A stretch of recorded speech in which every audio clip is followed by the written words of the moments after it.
ഇരിക്കുന്ന പ്രിയ സ്കൂട്ടർ ഒരു 15 വർഷത്തിന് ശേഷം ഇന്ന് നമ്മൾ ഓടിക്കാൻ പോവുകയാണ്.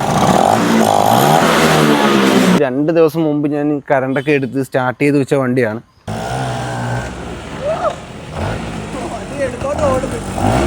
അപ്പോൾ ഇത് നമ്മുടെ മലപ്പുറത്തുള്ളൊരു സുഹൃത്തിന് സെയിൽ ചെയ്ത വണ്ടിയാണ് ഓൾറെഡി.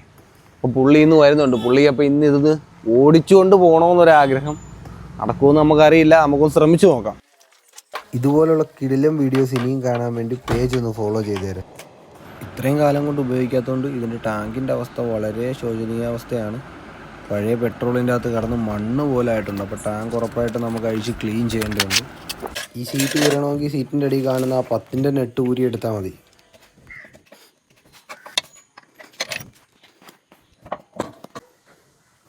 ഫ്രണ്ടിലെ സീറ്റിന് അവിടെ 3 സ്ക്രൂ ആണുള്ളത്. സൈഡിൽ 2 സെൻറ്ററിൽ 1. അങ്ങനെ മൊത്തം 3 സ്ക്രൂ ആണ് വരുന്നത്. 2 സ്ക്രൂ അഴിക്കുമ്പോൾ തന്നെ സീറ്റ് ഊരി വരും. അടുത്ത നമ്മൾ ബാക്ക് സീറ്റിൻ്റെ പ്ലേറ്റ് ആണ് അഴിക്കുന്നത്. അതിന് 3 സ്ക്രൂ ആണ് വരുന്നത്. 12ൻ്റെ ബോൾട്ട് അല്ലെങ്കിൽ ഫ്ലാറ്റിൻ്റെ സ്ക്രൂ ഡ്രൈവർ വെച്ച് നമുക്ക് ഇത് അഴിച്ചെടുക്കാവുന്നതാണ്.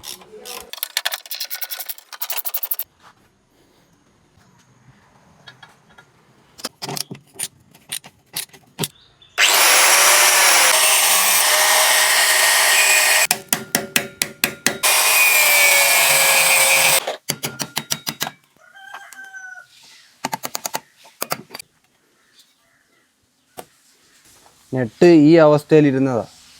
ഇത് കട്ട് ചെയ്യാതെ എന്തായാലും ഇത് അഴിയത്തില്ല.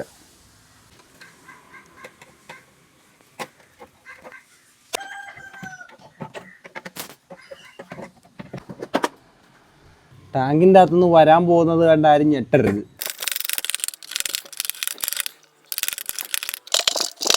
ഇതാണ് ടാങ്ക് ഇരുന്ന സൈഡിലെ അകത്തെ അവസ്ഥ.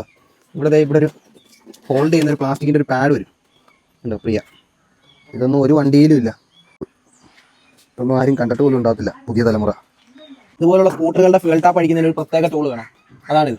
ഇത് അകത്തോടിട്ട് വേണം. അകത്തൊരു നെട്ടുണ്ട്. ആ നെട്ടി പിടിക്കണം.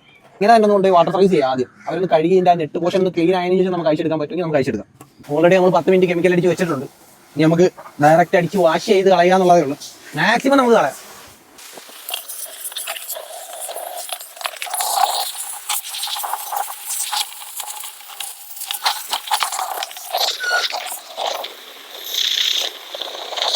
വാഷ് ചെയ്ത് കഴിഞ്ഞിട്ടുണ്ട്. ഇനി നമുക്ക് എയർ. അടുത്ത നമുക്ക് ഇതിൻ്റെ കാർബറേറ്റർ അഴിക്കണം.